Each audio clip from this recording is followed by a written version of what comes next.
SoFi Technologies, trading under the ticker SoFi, is currently priced at $10.69 per share, down nearly 4% over the past week and approximately 24.5% year to date. With earnings set to be reported next week, now feels like a great time to take a closer look at the company's current position to evaluate whether this could be a promising opportunity for investors. First, let's talk about a recent headline involving SoFi in which they successfully secured a $3.2 billion expansion to their loan platform business through agreements with Fortress and Edge Focus. There are three key reasons why this is important. The first reason is that this is a strong vote of confidence in the company given the massive capital commitment. The total commitment from Fortress alone has now surpassed $5 billion, including a fresh $3.2 billion in the new funding. This level of backing from a major investment group like Fortress signals strong confidence in SoFi's business model, loan quality, and growth potential. For investors, this acts as a green light that institutional players see value in what SoFi is building.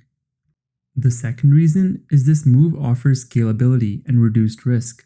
CEO Anthony Noto highlights a strategic shift towards a less capital-intensive, more fee-based model. That means SoFi is moving away from holding loans on its own balance sheet and more towards originating loans for others via partnerships. This transition, while it lowers financial risk tied to interest rate fluctuations and defaults, increases recurring revenue from fees and services, and scales faster because they don't need to raise their own capital to grow loan volume. And finally, the third reason is the $1.2 billion origination agreement on top of the existing platform extension shows strong demand for SoFi's personal loans.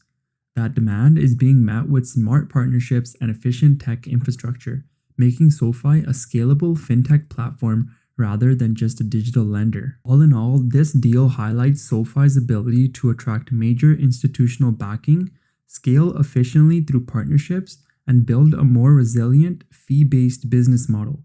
It positions SoFi for stronger long-term growth and could be a catalyst for upward movement in the SoFi stock, especially if upcoming earnings reinforce this momentum. So now let's jump over to some financial highlights. The first, they recorded record revenues and profitability in 2024. Total net revenue came in at $2.7 billion, a 26% increase year over year. And net income, well, that was $498.7 million, a significant turnaround from a net loss of $300.7 million in 2023. When looking at segment performance, Financial Services segment reported net revenues of $821.5 million, up 88% year over year. Contribution profit reached $307 million, marking a profitable year for this segment. The Technology Platform segment, well, that reported net revenues of $395.2 million, a 12% increase year over year, and contribution profit was $127 million, up 34% from the prior year. And lastly, the Lending segment reported contribution profit of $890.5 million, an 8% increase year over year. Next, looking at member and product growth, well, total members increased to 10.1 million in 2024, a 34% increase year over year, and total products, that increased to 14.7 million, up 32% from the previous year. Looking at further highlights, SoFi originated $2.1 billion in personal loans for third parties in 2024, demonstrating the scalability of SoFi's loan platform business.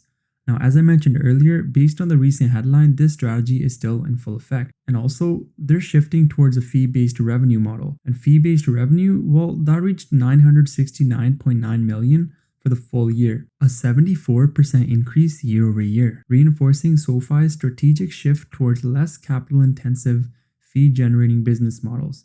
It's nice to see that they're still pursuing this strategy, and it's clearly something that is working for them. I can see this being a strong driver for revenues this year. Now, these financial highlights underscore SoFi's robust growth across multiple segments, improved profitability, and strategic initiatives aimed at building a more resilient and scalable business model. Now, let's dive into SoFi's valuation. The company currently trades at a trailing PE multiple of 27.08 and a forward PE multiple of 42.05. This suggests that investors are pricing in strong earnings growth in the years ahead. However, the forward PE is notably higher than the industry average, indicating the stock may be trading at a premium relative to its peers. When I plug in SoFi into my valuation model alongside comparable companies like Rocket Companies, PayPal, Robinhood, and Block, the results show about a 22% upside, pointing to a price target of $13.76 per share. That said, I'd caution against taking this as is.